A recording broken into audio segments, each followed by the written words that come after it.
saying that if it's not a priority, that it's waste? This happened 2 weeks ago. And the administration to work together to determine. A few days Exactly. later, It's for Congress to work on, and the they tried to administration arrest a New should York not be City calling official in a our federal acute care courthouse. veterans facilities A few days waste after and that, closing the doors. there was An a acute politically care motivated facility without Congress. assassination of And a frankly, state it is a legislator priority, I in believe, of the Minnesota. American people to care for our veterans. Mr. President, This is Trump not recently eliminated normal. the VA This services is purchasing the program, sign which just of last year an helped more than authoritarian 33,000 veterans make approach sure to that they don't governance get that behind is on their mortgage threatening and they our don't get thrown out of their democracy home. and our people. Can you tell me, is this program that So we DOGE can sit cut, here today is and it debate waste, is it government fraud, or is efficiency. it We can abuse? sit here and listen to That's lies highly from both our fact-dependent. colleagues I'm and from not that witnesses familiar with about that what has program. been done by I will tell you, former and Mr. current Bernard, I'm familiar with it. administrations.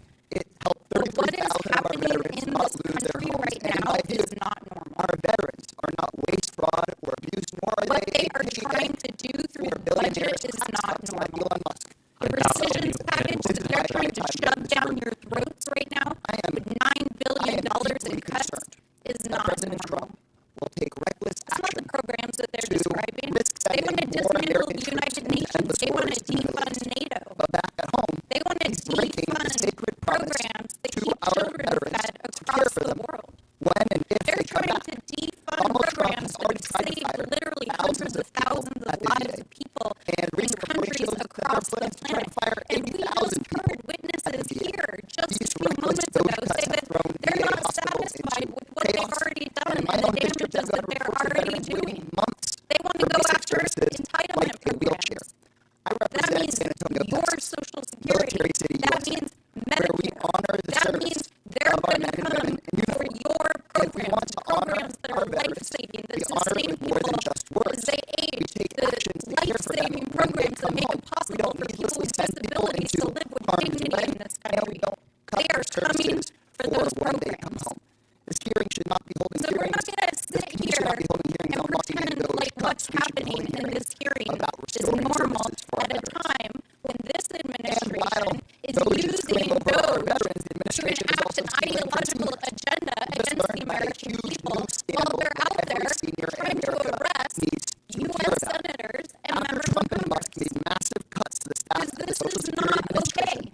they This is scrubbed not government okay. websites of information about how We long it all takes agree to get the your phone government should be call more efficient. answered. We They have all erased agree from the that we websites should cut the waste. delays that it We takes to all process agree benefit that there claims. should be They have wiped bipartisan away pathways what forward used to be to make the publicly government available about operate how in a long it modern takes manner. to respond to But a that's 1-800 not what call this enterprise at is the all Social about. Security Administration. This This is a enterprise cover-up. is about And why are consolidating they power covering it up? and endangering Because the wait lives times of have people that exploded. they A disagree brave with, whistleblower just estimated that including Trump's people who changes ask and Elon questions Musk's doing cuts their have doubled jobs the amount in of time public it takes to settings. process a Social And if they Security will do claim. that to a Everybody United needs to hear States about it. senator, Social what will Security they is do not to the Elon rest Musk's of piggy us? bank. I yield back. So we're not going to sit here The today and gentleman pretend yelled, this is no one loves We're veterans just not. more than President We're Trump, just not and going to do he's that. made that apparent. That's why With he's that, I yield working back. for peace. Madam Right now, Madam I Chair, strongly support law I'm enforcement the chair for of this protecting committee. the Secretary I'm the of chair. Homeland. You're not recognized, Ms. Avery. You're not recognized. I now recognize Mr. Timmons from I'm the South chair of Carolina this for 5 committee. minutes. Ms. Ginsburg, you're not recognized. $7 trillion in debt and $20 trillion Ms. Ginsburg, you're not recognized. all day, but that's not how Ms. Ginsburg, you're not recognized. Ms. Ginsburg, you're not. Ms. Ginsburg, you're not recognized. Point of order. all over the country will Ms. Ginsburg, you're not recognized. save Social Security. Madam Chair, These I've are got just it. facts. This is just math. So we have to do our job here. We have to do our job here. And some of the most important work DOGE has done in the Absolutely, last I'm the 6 chair of months this is just committee. simply And Mr. Gill from Texas is recognized for 5 minutes. Madam Chair, actually being distributed and justified on a daily basis. Without The DOGE objection. mission Thank you has so shown much. that This is from Citizens for Responsible Reporting. DOGE's big illusion, the heavy cost of Trump administration's so-called cuts. I have another one. Trump administration's billions to rehire key federal workers after DOGE firing. That's 4 hours ago. I have another one. How will we know if DOGE is succeeding? I have another one. How the Trump administration's DOGE cuts are harming women. I have another one. How Trump's DOGE cuts package could put GOP in a bind. I have more about it. due to lax or outdated Without objection, so ordered. I now recognize Mr. Gill all from these Texas different for 5 social minutes. safety nets that we appropriately provide to Americans, they require thank you to the witnesses for being here and for taking the time. Ms. Vito, thank you for coming here. In your testimony, you said that Americans deserve a government that works for them, a government that makes their lives easier and more secure. Is that correct? Technology can solve this problem. We should be leveraging Read all income sources in real time and continuously to verify eligibility for federal benefit programs. No more They pulled back a $1.5 million NIH grant and to no more Morehouse guess what? College. Shockingly, in the big beautiful bill, the House proposal just simply requires states to confirm eligibility Black, twice a year pregnant, instead of only once, women resulting in $11 billion in savings. Do you think that makes What if we Americans' lives confirmed easier income and more eligibility secure? in real time? That's why I introduced HR medical and scientific 1755, the timely and accurate Do you benefits think that constitutes tax critical to research require according to states your to adopt testimony? enhanced NIH income grant for verification critical across their research, federal I think benefits that programs government to research get people the all benefits they types deserve of faster, including and to oppressing stop people. payments to those who no longer qualify immediately. all types. Now let's zoom out. Income verification is one example of a broader problem. I am here to Federal talk agencies are about swimming in waste fraud, I'm abuse, asking and you about redundancy. this grant And and thanks to you're DOGE, defending we it. now have a I'm asking you public-facing receipt book of over $180 billion in identified savings. From unnecessary grants to absurd leases to federal offices with no measurable output, DOGE is shining a light on the insane flow of spending. And again, this is critical work that must be done. We have $37 trillion in debt and run a $1.8 trillion annual deficit. Our social safety net will fail if we do not make appropriate changes to save them. How about another one? DOGE is going to be barriers to data sharing among and within Conference, agencies gender to equity, enhance fraud and detection. mathematical Isn't study the of inability to quantitative cross-check algebra databases a problem historically valid in form of identifying government fraudsters? spending? absolutely medical research of all types is deserving of What government. about studying, and this is directly from the National Science Foundation's website, women and non-binary executive order issued by President Obama I think all establishing kinds of the do government not pay investment system that the dedicated Treasury toward Department all mathematics. kinds of government investment. You don't have any kind of limit on what verification we're spending money on controls over everything. federal Is that your payments. testimony? But that was I am talking about more than 15 DOGE. years ago. You brought up and the Don't we've mind seen, it.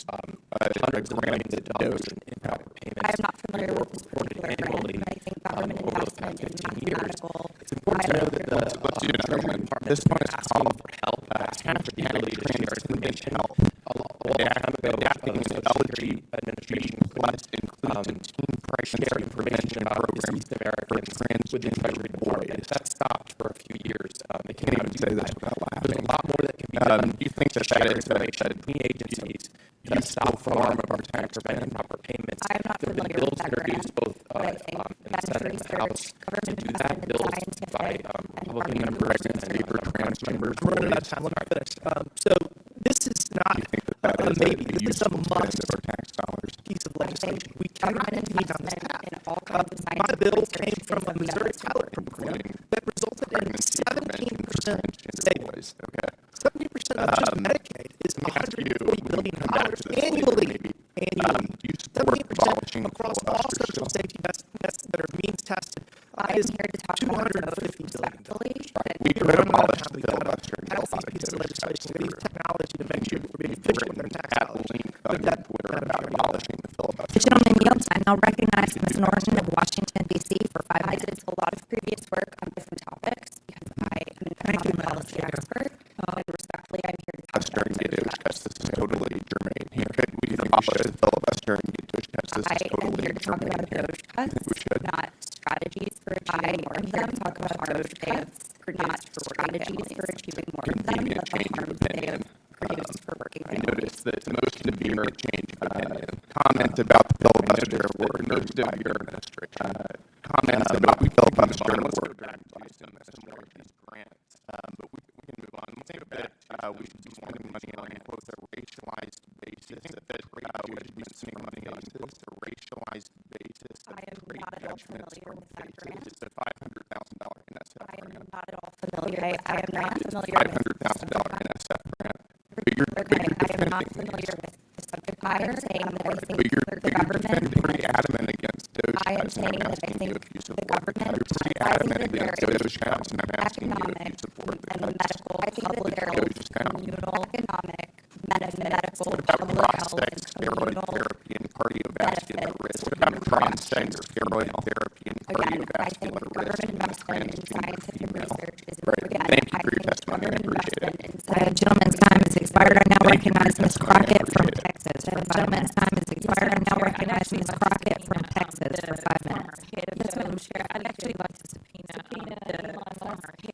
Can we take a vote on that?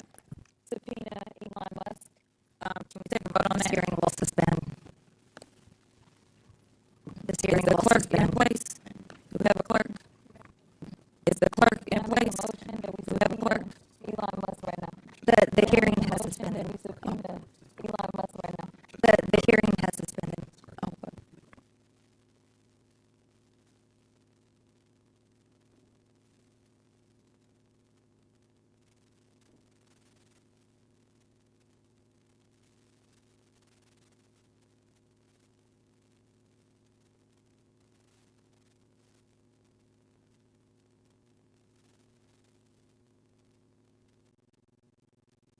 Full transparency concerning wasteful spending.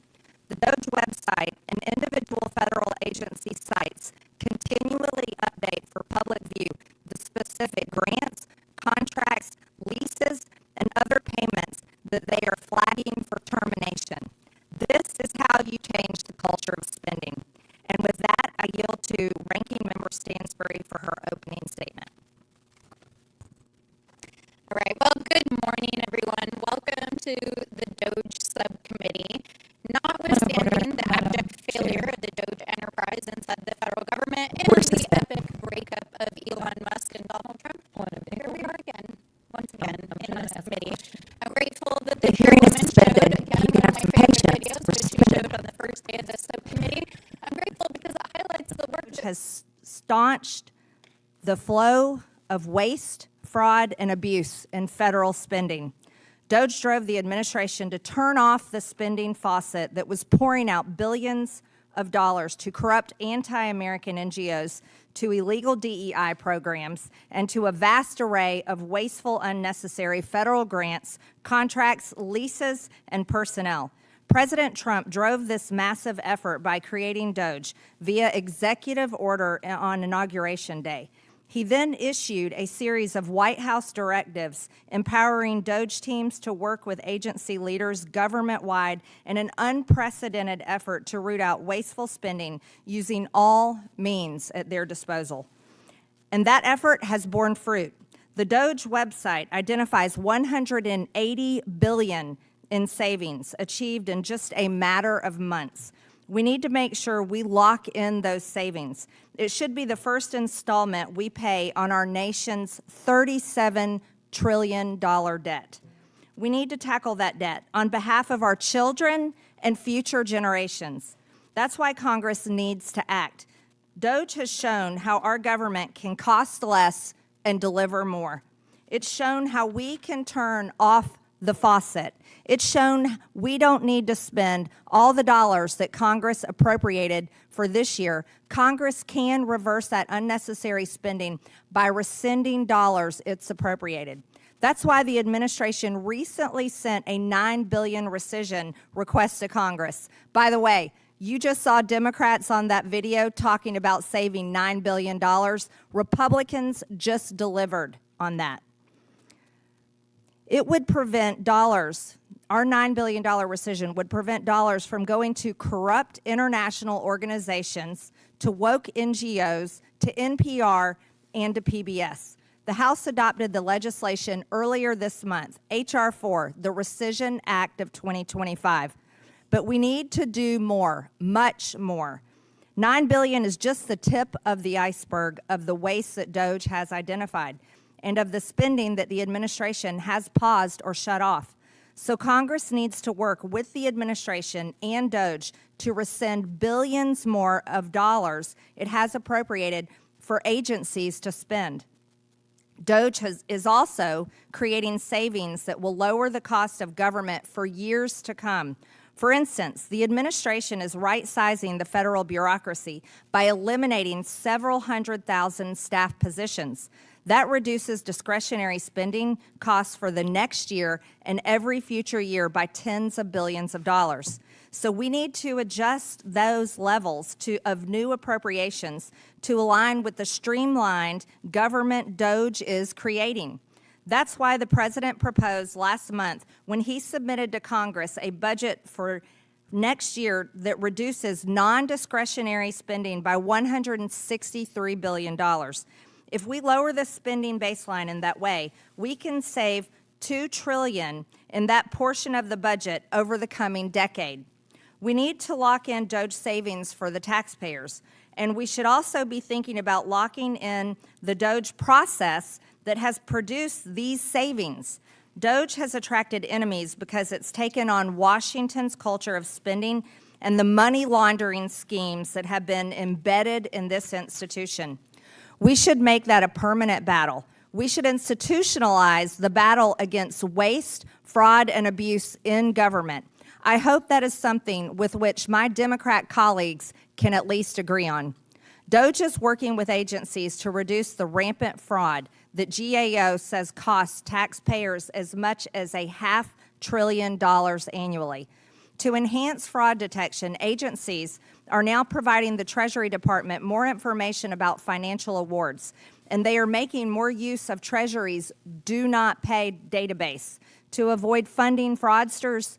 DOGE is also lowering the barriers that prevent agencies from sharing data to identify duplicate awardees.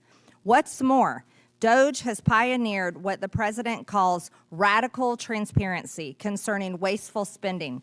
The DOGE website and individual federal agency sites continually update for public view the specific grants, contracts, leases, and other payments that they are flagging for termination. This is how you change the culture of spending. And with that, I yield to Ranking Member Stansbury for her opening statement. All right, well, good morning, everyone. Welcome to the DOGE subcommittee. Notwithstanding the abject failure of the DOGE enterprise inside the federal government and the epic breakup of Elon Musk and Donald Trump, here we are again, once again, in this committee. I'm grateful that the chairwoman showed, again, one of my favorite videos, which she showed on the first day of the subcommittee. I'm grateful because it highlights the work that we've been doing for decades to root out waste, fraud, and abuse, including work that I was intimately involved in as a budget examiner in the Office of Management and Budget, in which we actually eliminated waste, fraud, and abuse. But unfortunately, as my friends across the aisle in the GOP and their Heritage Foundation witnesses are still trying to make DOGE happen yet again, the American people are over it. In fact, you don't have to take my word for it. A poll from just 2 weeks ago found that 67% of voters believe DOGE has done a bad job. That was just 2 weeks ago. And in fact, when I told one of my friends that we were having another DOGE subcommittee hearing, they asked, really, is that still happening? Because literally the American people are over it, except for that it's not funny, because DOGE has been used to wage a chaotic, destructive, and ideological war against the American people and the vital programs that they depend on. But I'm going to turn to that in just a moment here. Given everything that's happening in the world right now and with this administration, I don't think we can sit here and pretend like everything is normal, because just 4 days ago, the president launched an unauthorized military attack in Iran without the consent of Congress, putting our troops and our bases in harm's way, as we saw just last night with the retaliatory bombing of one of our largest bases. And Madam Chair, I have actually been extremely grateful and wholeheartedly agree with your outspoken advocacy against this war. But like so many in this administration, so many days and weeks, this follows weeks of chaos here at home. As the president has deployed U.S. Marines and National Guard on our own soil against our own people, his DHS secretary and federal officials shoved a U.S. senator to the ground, DOJ indicted a sitting congresswoman in this House for doing her job, and tried to arrest a New York City official in a federal courthouse. This is not only not normal, it is dangerous, it is anti-American, and it is anti-democratic. And so we're not going to sit here today and pretend like what this administration is doing is normal. And we're not going to sit here and pretend like DOGE is just some normal government program. It is a scam in service of a political agenda. While we came to the table at the beginning of this whole process in good faith with real ideas, bipartisan ideas that folks have been working on for years, and a desire to actually fix and modernize the federal government, what we've seen from DOGE is the exact opposite. It has so failed in its stated mission of saving money that even the president asked if it was bullshit as Elon Musk was exiting the building. And if they want to talk about fiscal responsibility, while we're sitting here, they're still trying to pass a reconciliation bill across the aisle that would saddle taxpayers with $2.5 trillion in deficit spending. And in the last few weeks, reports have revealed that DOGE may actually have cost the federal government more than it actually saved because of the mass firings, dismantled agencies, stolen data, lawsuits, agencies in chaos, agencies that are not able to do their basic operational duties. This is not efficiency. This is a scam. And that's not even to mention the completely reckless and needless suffering that DOGE has caused. We're talking about millions of children and people across the planet who no longer will have access to food and medicine because of the very $9 billion rescission package that was just discussed. Thousands of veterans and public service servants here at home whose lives have been shattered, and millions of Americans who've been impacted by the gutting of vital programs, including staffing at Social Security. And now they're here today to try to make the case for making it permanent. Are you serious? Really? Are you serious? I can't even believe my ears. So why are they actually trying to make DOGE permanent? Well, I think you have to look no further than the witnesses that they've called over the last several hearings, including today. We've got the Heritage Foundation and other authors and architects of Project 2025. And so we have to be real about what this is actually about. It's not about efficiency. It's about a political agenda, an ideological agenda, about remaking the U.S. government, about remaking our economy and our society in line with a hyper-conservative worldview that is so unpopular that even Donald Trump tried to distance himself from Project 2025 during the campaign. And now he's hired over 70 officials to try to enact it, and now they're trying to use this committee to make the case.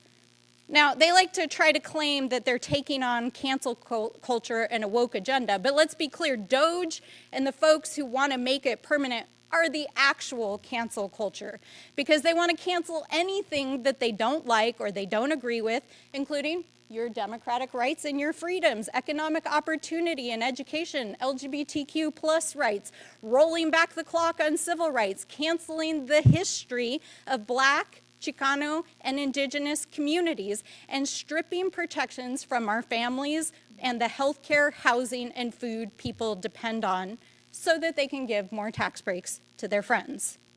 But this is all part of a wider agenda that is now seeking to apply political purity tests to government programs and services, including both federal employment and, yes, veteran services. Let me repeat that again. Even veterans benefits. They want to apply political purity tests to your VA benefits. Folks, this is not about efficiency. This is about eroding and privatizing our institutions, gutting programs that keep our people and our country safe. It's about rewriting history and remaking society to take us back decades, if not centuries. In short, it's about making this country less free, less democratic, less prosperous, and frankly, consolidating power under Trump and his allies, who are becoming increasingly dangerous, ideological, and yes, autocratic. So we have to be clear-eyed about what is actually going on, because this administration and its allies, if they are willing to arrest and indict elected officials who are just doing their jobs, including a U.S. senator and a U.S. congresswoman, what will they do if we let them get away with it? We cannot and we will not remain silent. We have to continue to speak up, to speak out, and continue to stand together. I yield back. Without objection, Representative Sue Brahmanyam of Virginia is waived on to the subcommittee for the purpose of questioning the witnesses at today's subcommittee hearing. I am pleased to introduce our witnesses today. Matthew Dickerson is the Director of Budget Policy at the Economic Policy Innovation Center. He is recognized as an expert on fiscal policy issues, including the budget, appropriations, and entitlement reform, and served as a senior policy advisor on the House Budget Committee. David Burton is a senior fellow in economic policy at the Heritage Foundation's Thomas A. Rowe Institute for Economic Policy Studies. He is widely regarded for his deep knowledge in issues such as entrepreneurship, financial privacy, tax matters, and regulatory and administrative law. Dan Lips is a senior fellow at the Foundation for American Innovation. He has more than 20 years of experience in public policy, including with the Senate Government Affairs Committee. His current work is focused on enhancing government efficiency. Emily DeVito is the Senior Advisor for Economic Policy at Groundwork Collaborative. Again, I want to thank you for being here to testify today. Pursuant to Committee Rule 9, the witnesses will please stand and raise their right hand.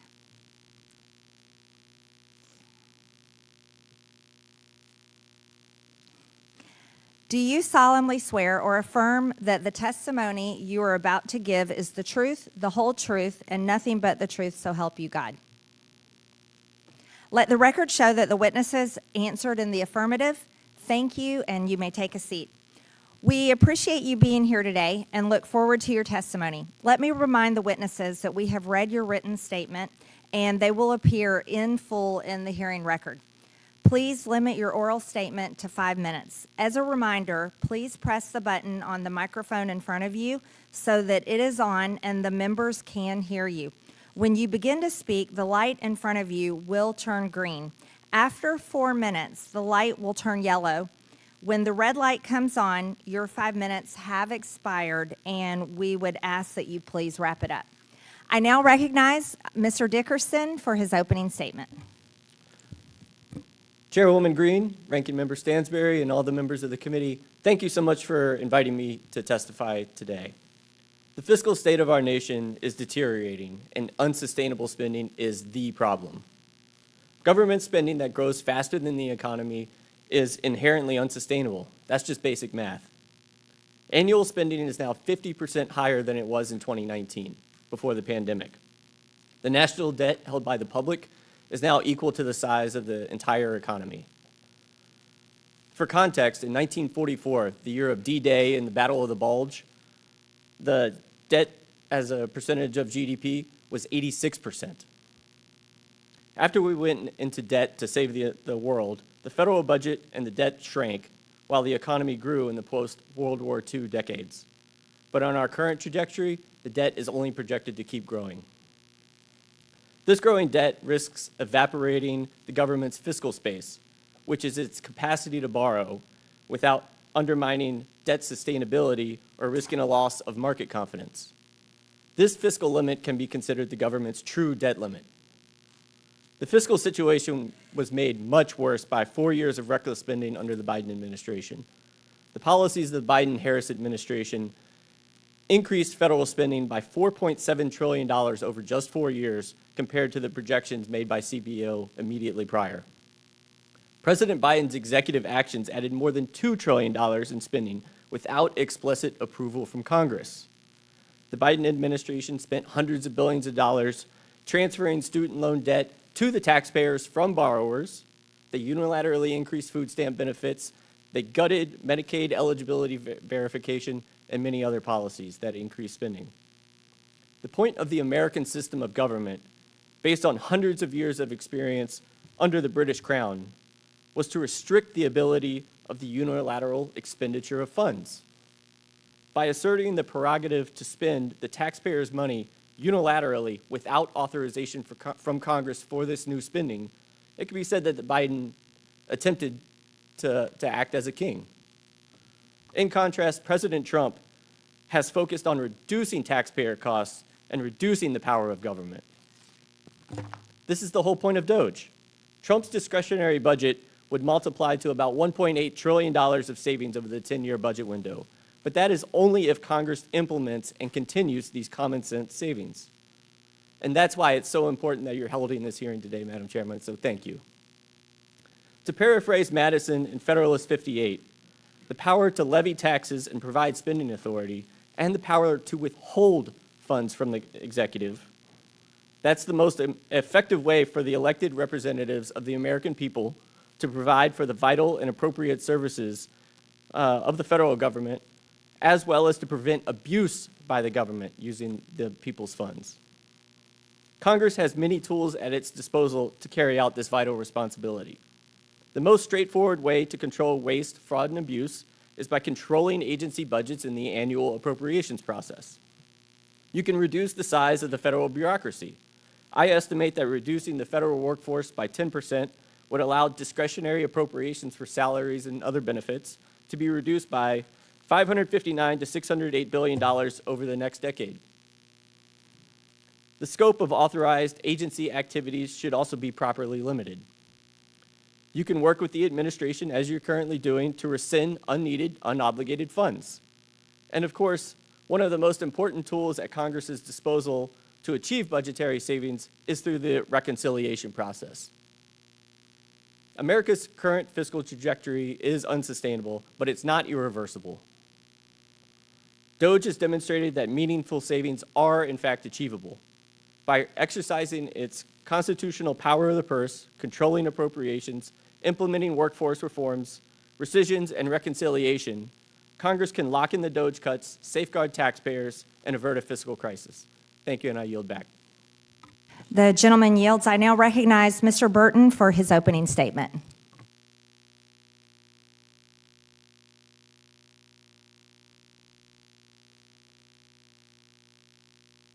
Mr. Burton, excuse me. Thank can you. you turn it? I Thank you. apologize. And make sure when you talk, your microphone's close to your mouth. Yeah. Yeah, thank you. President Trump deserves tremendous credit for establishing the Department of Government Efficiency, or DOGE. It's the first effort in a generation to provide comprehensive government-wide oversight of federal spending and management. There's been no similar effort since the 1990s during the Clinton administration. President Clinton and Speaker Gingrich controlled federal spending and improved government administration. Before that, you have to go back to President Reagan's Grace Commission to observe anything similar. Currently, the federal government, most assuredly, is not a good steward of the tax dollars taken from hardworking Americans, and it's poorly managed. It's time for that to change, and DOGE is an important part of making that change. Under President Clinton in 2000, federal spending fell to 17.7% of GDP, the lowest level since 1966. The federal government ran its last surplus in fiscal year 2001, which began during President Clinton's final term. In FY25, federal spending is expected to be about 23.3% of GDP. Thus, the share of the government now consumes of the economy is 32% greater than it was under President Clinton. The budget deficit is expected to be 6% of GDP this fiscal year and continue at that level for a decade. The federal debt is now $29 trillion and is expected to increase to $52 trillion, or 119% of GDP over the next decade. And it's projected to reach a crushing 156% of GDP by 2025. In context, at the final year of President Reagan, it was 39%, and the final year of President Clinton's term, it was 33%. Federal government is on an unsustainable path. The path will lead to sustained suffering among the American people, economic dislocation, and a declining standard of living unless Congress changes that path. No matter what, it's going to end. It can either end by making Congress make dramatic changes to the current fiscal path, or it can end in fiscal calamity. DOGE represents an effort to return to fiscal sanity and meaningfully alter our fiscal path. But DOGE by itself is not enough, although it's a major step forward towards American renewal. Most of the personnel reductions, grant reductions, and other forms initiated by DOGE will not result in actual savings unless Congress takes action through appropriations bills and the accompanying explanatory statements. DOGE and the administration can, within certain limits, reprogram spending, implement administrative efficiencies, and rely on statutes authorizing the withholding of expenditures. But ultimately, the Congress is going to have to address entitlements. Let me talk for a second about improper payments. The GAO has estimated since FY 2003, improper payments have been $2.8 trillion, which is nearly a tenth of the national debt. In fiscal year '24, it was $162 billion from at least 16 different agencies. And many commentators think these are gross underestimates. This is a massive amount of money, and seemingly no one in the executive branch cares or is able to solve this problem. And certainly that is a focus of what Congress and the administration should be about. And ultimately, if the federal executives in charge of these improper payments can't change it, they need to be replaced. Let me just talk for 1 second about the overall federal situation and need to address entitlement reforms. You could abolish the entire federal government and all appropriated spending, and it would not get rid of the federal deficit. Right? You could abolish the Pentagon and each agency, and it won't get rid of the federal government. We need to address entitlement spending, and there's a host of things that we can do. We can obviously address the improper payment problem.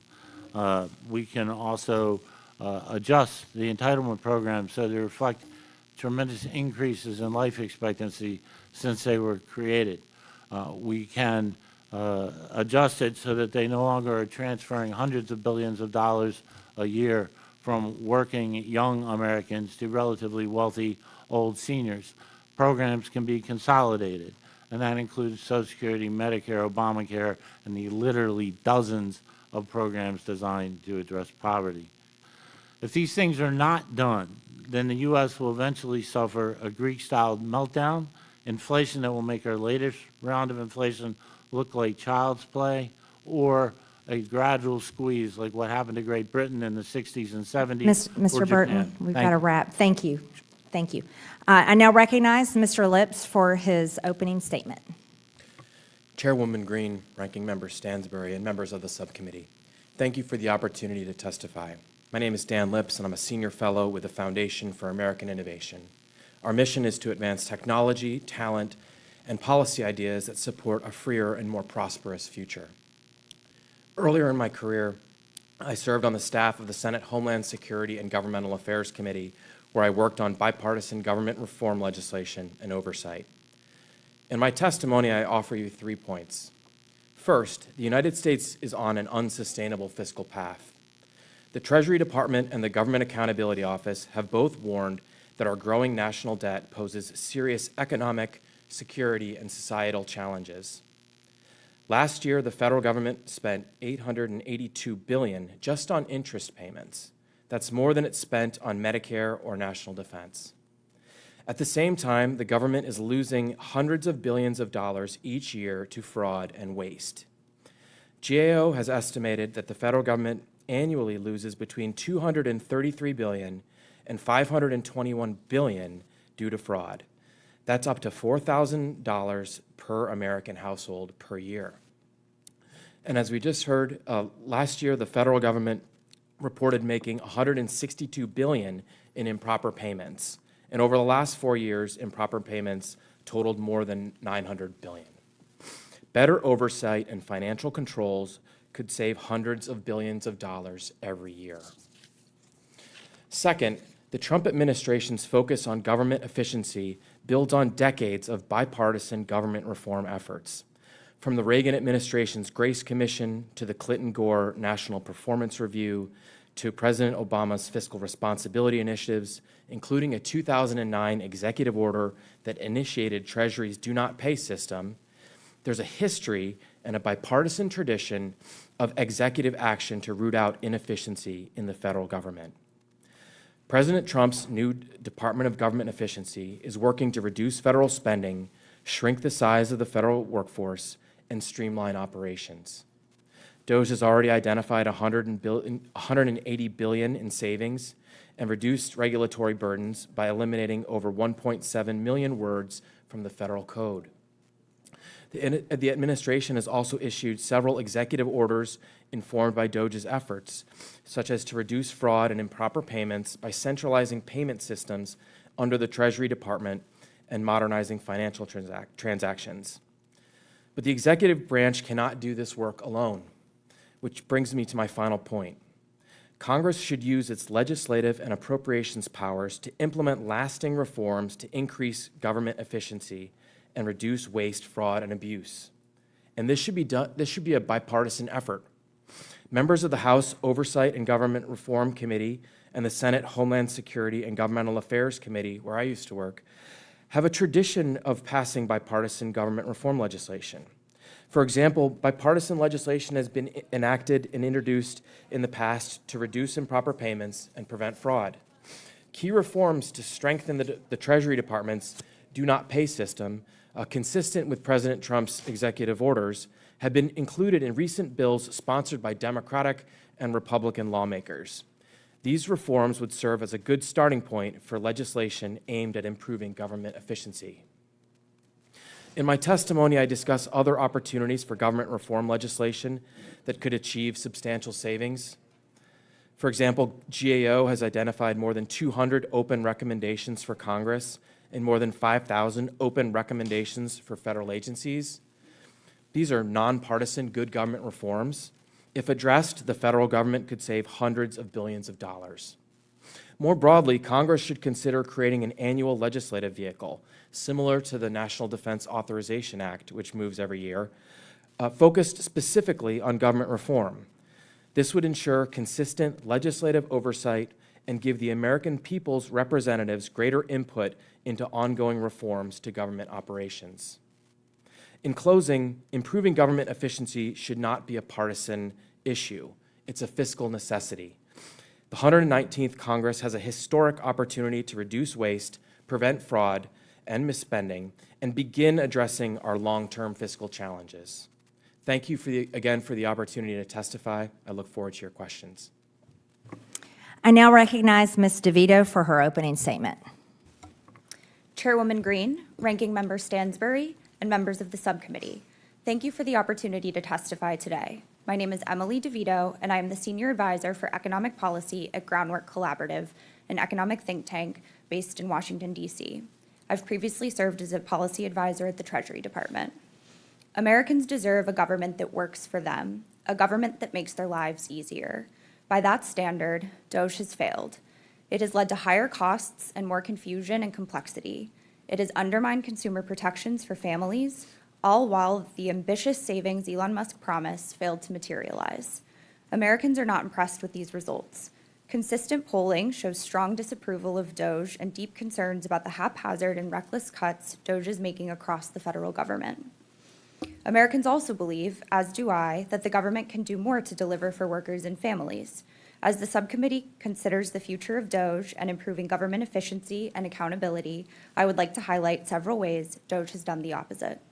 First, DOGE cuts make it harder and more expensive for families to access the basic needs programs for which they're eligible. DOGE's interventions at the Social Security Administration have disrupted access to critical monthly benefits for the nearly 74 million Americans, including 52 million retirees who rely on them. New policies, such as restrictions on updating bank account information by phone, will force seniors to collectively spend over 1 million hours annually on unnecessary travel just to receive benefits. Staff departures increase the risk of system outages, and beneficiaries face longer wait times and poorer service at understaffed field offices. The Department of Veterans Affairs, which serves over 9 million veterans annually, has also seen interrupted service. The impact of DOGE firings and buyout initiatives has been devastating. One rural Illinois hospital was forced to close its acute care unit due to nurse resignations. Orlando area veterans faced a backlog of over 2,000 unread radiology exams, and over 1,000 veterans in Pennsylvania were denied treatment for life-threatening diseases like cancer. Additionally, sweeping cuts are degrading consumer protection safeguards and empowering bad actors. DOGE has targeted the Consumer Financial Protection Bureau, which has put over $21 billion back into the pockets of more than 200 million consumers since its founding.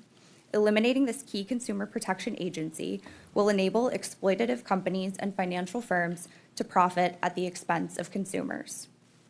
DOGE has also gutted the IRS enforcement teams that ensure billionaires and corporations pay their fair share. As of early March, the IRS has lost 11% of its total workforce and 31% of the revenue agents who conduct audits. This is projected to reduce U.S. revenue up to $350 billion over 10 years. Further, the federal science enterprise is being stripped of the tools and talent needed to develop and deliver the next generation of life-saving treatments. Recent estimates suggest that DOGE's severe cuts to scientific research funding will reduce GDP and overall federal revenues well into the future by inhibiting innovation. Permanently cutting non-defense research and development funding by 50% could decrease GDP in the long run by at least 7% and federal revenues by more than 8%. Finally, DOGE's funding disruptions to U.S. aid and global health programs have already caused widespread deaths.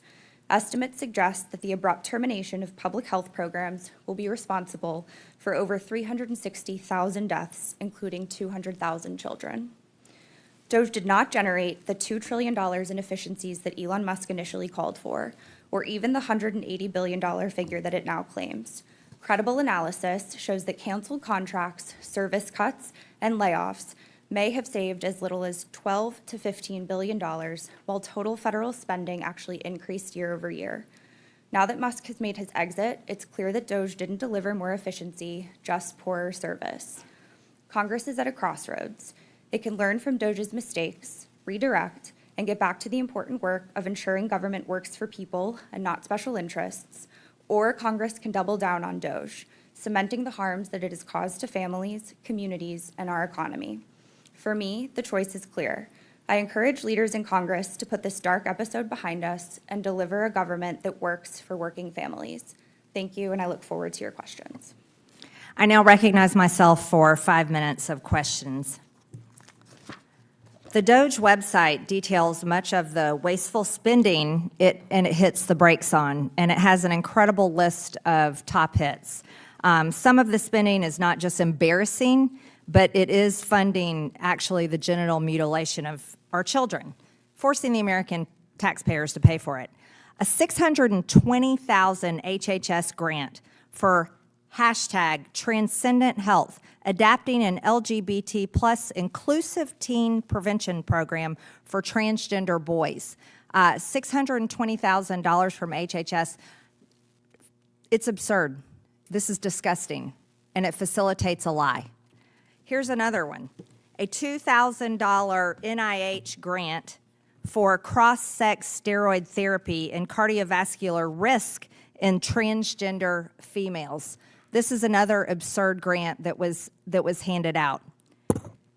A $120,000 NIH grant for personalized 3D avatar tool development for measurement of body perception across gender identities. Here's another absurd grant that, again, tells the lie that there's more than two genders. There's only two, male and female. That's it. Something else that the American people should know about, these radical extremist judges that are playing politics from the bench, a judge ruled that this has to be protected. This is a HHS program for gender-affirming care in young people. Again, the only thing that affirms gender is the fact that there's only two sexes, male and female, and the American people should never have to pay for that lie. Ms. DeVito, in your testimony, you talk about so-called failures of DOGE in your opinion, but do you support the federal government funding HHS and NIH studies that promote the genital mutilation of children? Do you support forcing Americans to pay for genital mutilation of children? Yes or no, Ms. DeVito? Thank you for your question. I think we all agree that the government should work for people. No, I asked you, do you support genital mutilation of children and the American people having to pay for it? That's a yes or no question. I think government research is responsible for all sorts of innovations that we enjoy So you do, today. so for the record, you do support the American people paying for top and bottom surgeries of children. I think Cutting off the breast of young girls, teenage girls, and castrating teenage boys. You support the American people paying for that. I think government research is incredibly important. That's to not our research, overall Ms. innovation. DeVito. That's mutilating kids' bodies before they're old enough to vote, before they're old enough to join the military, before they're old enough to even be adults. That's what you're saying the American people should pay for. Just so you know, Ms. DeVito, and I'm very proud to announce that I have a bill called Protect Children's Innocence Act that will criminalize sex changes on children, and that bill will see a vote on the House floor, and I look forward to my Republican colleagues and hopefully Democrats that come to their senses voting yes for that bill, because it's absolutely repulsive and disgusting, and America voted against that this past election. Sick. Mr. Dickerson, how do we implement cuts and appropriations moving forward to prevent these agencies from ever being able to fund these studies that promote the mutilation of children's bodies ever again?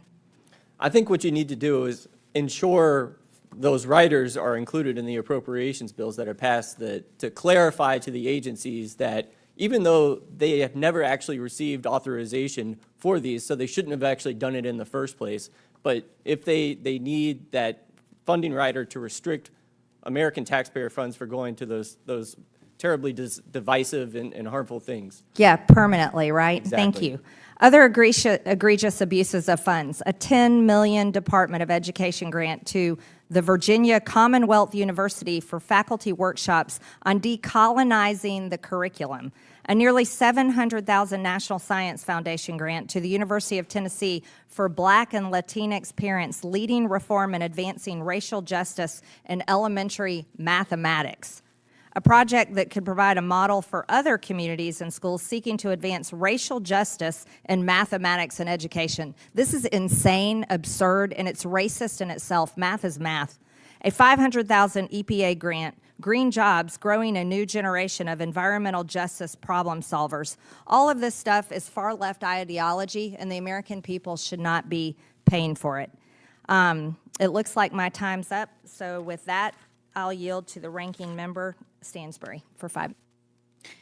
Thank you, Madam Chairwoman. As we get started here, we would like to show a brief video.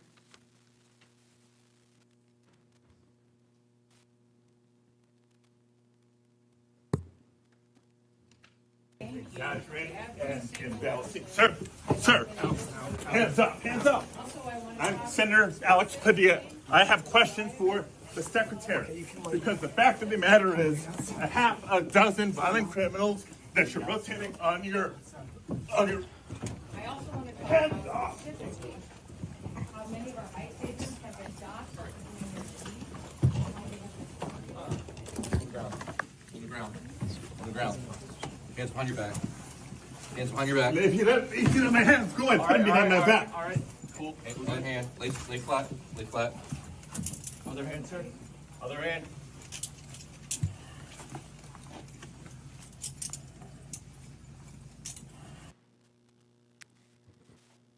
Now, I want to start by describing what we just saw there. For any of the American people out there who have not seen this video yet, that is United States Senator Alex Padilla being handcuffed in a federal building after self-identifying as a United States Senator at a cabinet secretary's DHS public press conference. This happened 2 weeks ago. A few days later, they tried to arrest a New York City official in a federal courthouse. A few days after that, there was a politically motivated assassination of a state legislator in Minnesota. This is not normal. This is the sign of an authoritarian approach to governance that is threatening our democracy and our people. So we can sit here today and debate government efficiency. We can sit here and listen to lies from both our colleagues and from witnesses about what has been done by former and current administrations. But what is happening in this country right now is not normal. What they are trying to do through the budget is not normal. The rescissions package that they're trying to shove down your throats right now with $9 billion in cuts is not normal. It's not the programs that they're describing. They want to dismantle the United Nations. They want to defund NATO. They want to defund programs that keep children fed across the world. They're trying to defund programs that have saved literally hundreds of thousands of lives of people in countries across the planet. And we just heard witnesses here just a few moments ago say that they're not satisfied with what they've already done and the damages that they're already doing. They want to go after entitlement programs. That means your Social Security. That means Medicare. That means they're going to come for your programs, the programs that are life-saving, that sustain people as they age, the life-saving programs that make it possible for people with disabilities to live with dignity in this country. They are coming for those programs. So we're not going to sit here and pretend like what's happening in this hearing is normal at a time when this administration is using DOGE to enact an ideological agenda against the American people while they're out there trying to arrest U.S. senators and members of Congress. Because this is not okay. This is not okay.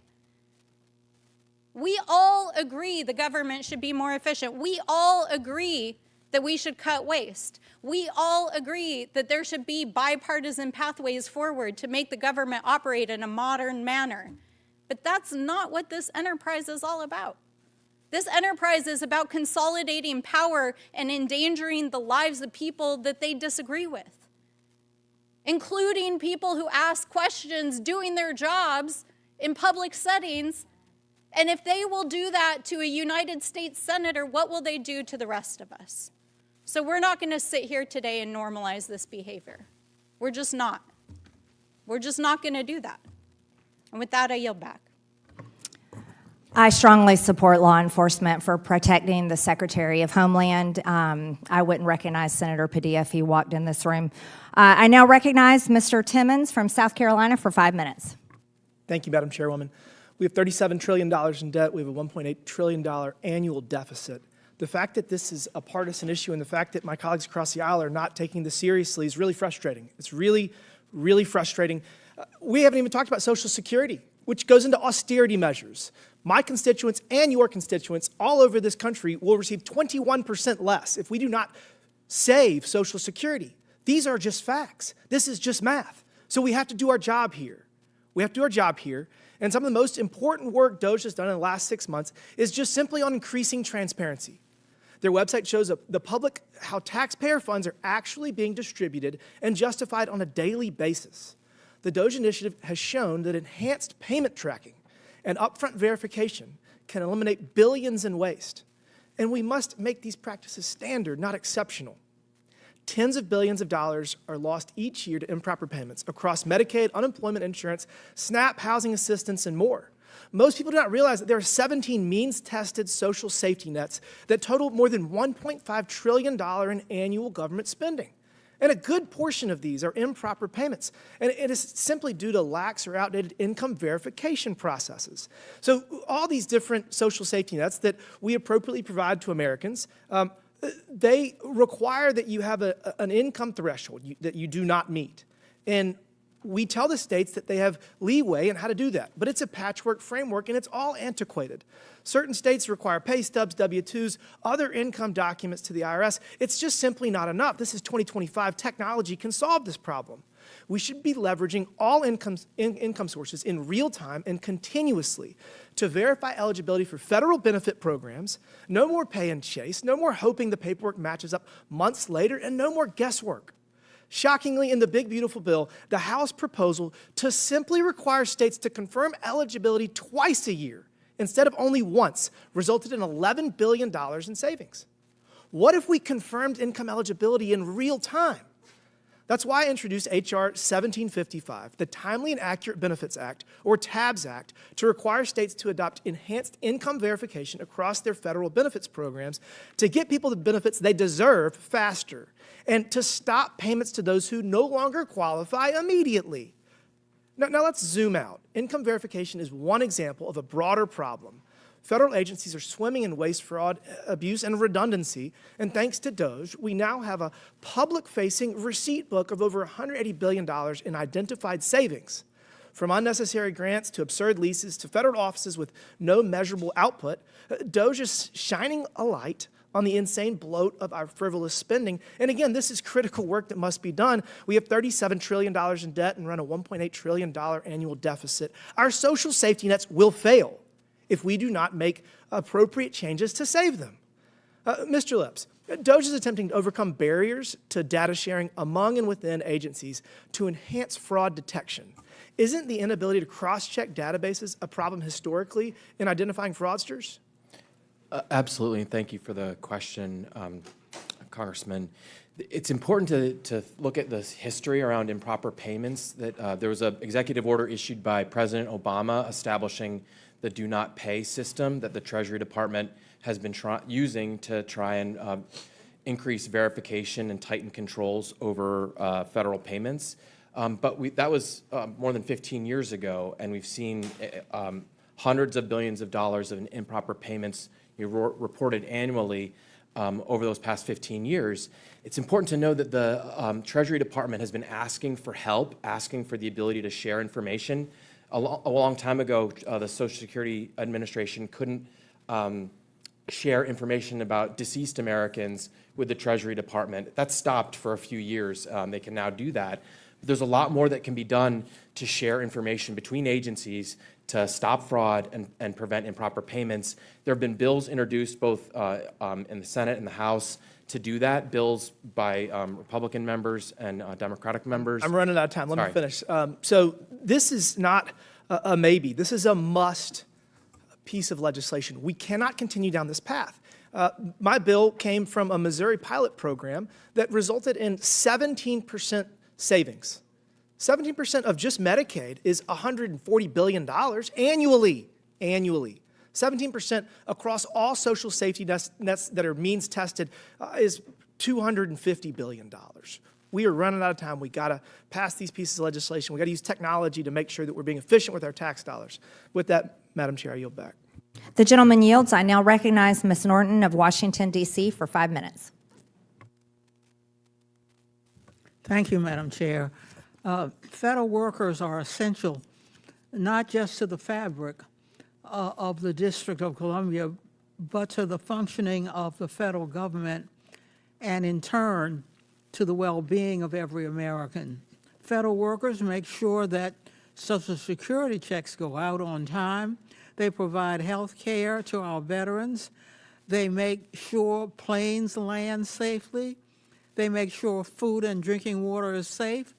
Their work is critical to functioning of the government and making sure people, families, and communities get the services and resources they need. The so-called Department of Government Efficiency's gutting of the workforce has meant the senseless, tragic, and irreparable loss of more than 100,000 public servants so far, each of whom has had their own life upended.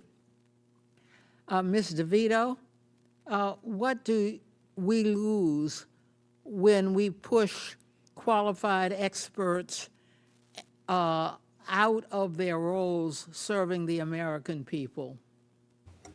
Thank you for the question, Congresswoman. DOGE's widespread staff cuts represent a huge loss of potential and talent from the federal workforce. As you said, many of these workers are located in D.C., but most are not. They're the people who make sure food is safe to eat, that Medicaid applications are processed in a timely way, that Social Security benefit checks go out the door. So far, we've lost thousands of these workers, and their loss is devastating, not just to the communities in which they live and serve, but to the American public as a whole. And Mr. Vito, and what are the effects of the Department of Government Efficiency driving early career employees from federal service? Young and probationary employees are people who, by definition, are just tending to start out in their careers in public service. Some of them might have had decades ahead of them dedicated to making sure that the government works for people. And DOGE firing probationary employees guts a generation of that talent from the workforce. President Trump is also working to steadily politicize the federal workforce by attacking civil service protections, replacing nonpartisan federal employees with partisan loyalists, by reclassifying federal positions as political jobs, and introducing loyalty tests to the federal hiring process. Ms. DeVito, how does the gutting and politicization of the federal workforce hurt everyday people, reduce access to the services and protections they are entitled to, and generally harm committees? For the government to work for people, it needs people, workers, behind the scenes making sure that all of the vital functions of the federal government are happening in a timely manner that best serves the population. When you gut the federal workforce, you obviously lose that talent. You undermine the resources, programs, functions of the federal government, and politicizing certain agencies undermines the overall effect of those agencies. So you see a lot more politicization of things like apolitical regulators, people who are trained and focused on making sure that they are serving the interests of the public and not one particular person or administration. In April, Department of Government Efficiency officials, including a 25-year-old with no federal government experience, recklessly purged 15,000 employees of the Consumer Financial Protection Bureau. That is about 90% of the agency's workforce, which had been dedicated to protecting Americans from deceptive and abusive financial practices like predatory lending. Ms. DeVito, what impact does the hollowing out of his civil service from federal government agencies and regulatory bodies like the Consumer Financial Protection Bureau have on consumers and the broader economy? The CFPB and other financial regulators don't just make sure that consumer interests are protected, but they keep the economy stable. They keep our financial system safe and secure, and that benefits businesses and families across the country. The gentlelady's time's expired. I now recognize Mr. Burleson from Missouri for 5 minutes. Thank you, Madam Chair, and thank you, everyone, for being here today. I, like everyone in my constituents, are fed up with watching Washington squander their money on frivolous programs and bloated bureaucracies, which is why the Department of Government Efficiency was the most exciting thing that when I went back home and talked to constituents about. It's the most exciting thing that was happening with this administration. And look, this is an example of what private sector can do when it's evaluating a bloated public sector system that seems to be resistant to everything. When I spoke with Mr. Musk, I warned him. I said, this place is a swamp for a reason, and that reduces discretionary spending costs for the next year and every future year by tens of billions of dollars. So we need to adjust those levels of new appropriations to align with the streamlined government DOGE is creating.